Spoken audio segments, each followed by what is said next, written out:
পশ্চিমবঙ্গের রাজনীতিতে আজ একটা অদ্ভুত দৃশ্য দেখা যাচ্ছে।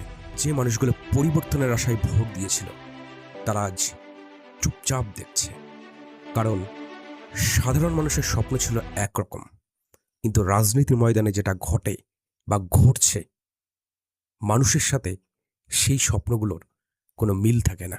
বছরের পর বছর ধরে মানুষ দুর্নীতি, কাটমানি, দলতন্ত্র, রাজনৈতিক প্রভাব এবং প্রশাসনিক পক্ষপাতিত্ব নিয়ে অভিযোগ করেছে।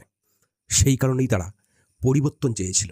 তারা ভেবেছিল নতুন সরকার মানে নতুন রাজনৈতিক সংস্কৃতি, নতুন সরকার মানে নতুন চিন্তাভাবনা, নতুন সরকার মানে যোগ্যতা, স্বচ্ছতা এবং জবাবদিহিতা।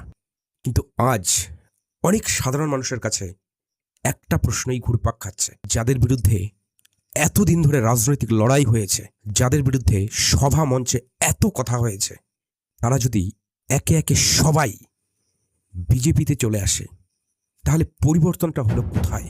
আজ দেখা যাচ্ছে বহু পুরনো তৃণমূল নেতা, বিধায়ক, সাংসদ এবং ক্ষমতার কাছাকাছি থাকা মানুষ নতুন রাজনৈতিক আশ্রয়ের খোঁজে ব্যস্ত। যেন আদর্শের চেয়ে ক্ষমতাই বড়, নীতির চেয়ে পথটাই তাদের কাছে বেশি গুরুত্বপূর্ণ। আর এই সব দেখে সবচেয়ে বেশি কষ্ট পাচ্ছে কারা?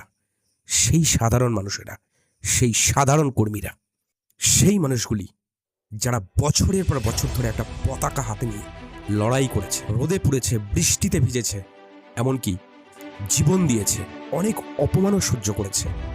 রাজনৈতিক প্রতিকূলতার মধ্যে থেকেও দলের জন্য বুক চিতিয়ে লড়াই করেছে।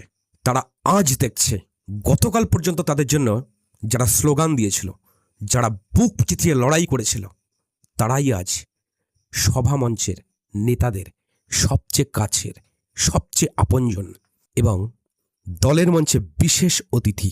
আর যারা এতদিন ধরে লড়াই করলো, যারা কঠিন সময় দলকে ধরে রাখলো, তারা ধীরে ধীরে পেছনের সারিতে চলে যাচ্ছে। তখন সাধারণ মানুষের কাছে প্রশ্ন ওঠে, এটাই কি সেই পরিবর্তন? এটাই কি সেই নতুন রাজনীতি? নাকি পুরনো খেলোয়াড় নতুন জার্সি পরে মাঠে নেমেছে? সবচেয়ে বড় কথা, এই খেলায় হারছে কে? হারছে সাধারণ মানুষ।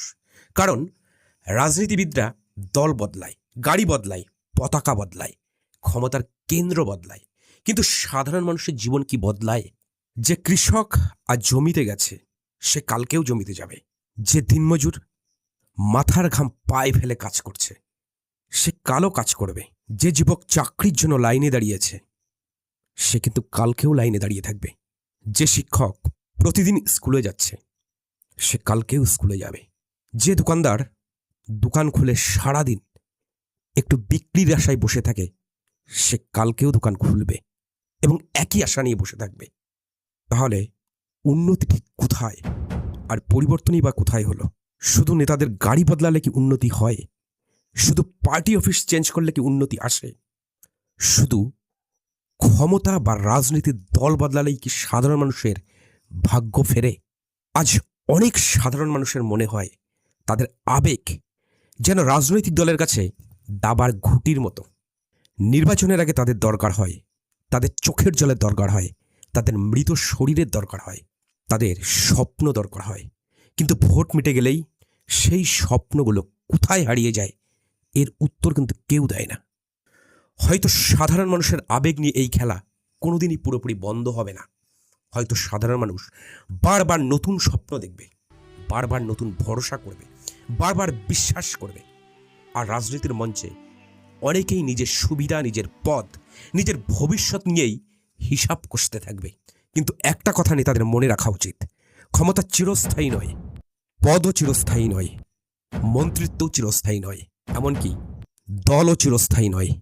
চিরস্থায়ী সেই সাধারণ মানুষটা যার ভোটে সরকার নির্বাচিত হয়, নেতা নির্বাচিত হয়, যার পরিশ্রমে সমাজ চলে, যার টাকায় রাষ্ট্র চলে।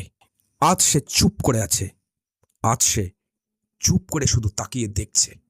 কিন্তু ইতিহাস বলে সাধারণ মানুষ যখন তাদের ক্ষোভ, হতাশা, ভাঙা স্বপ্নের হিসাব মেলাতে শুরু করে, তখন সবচেয়ে শক্তিশালী রাজনৈতিক সমীকরণও বদলাতে এক সেকেন্ডও সময় লাগে না।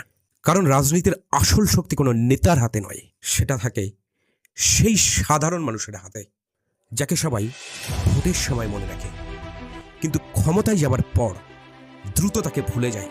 দ্রুত তাকে লাথি মারে।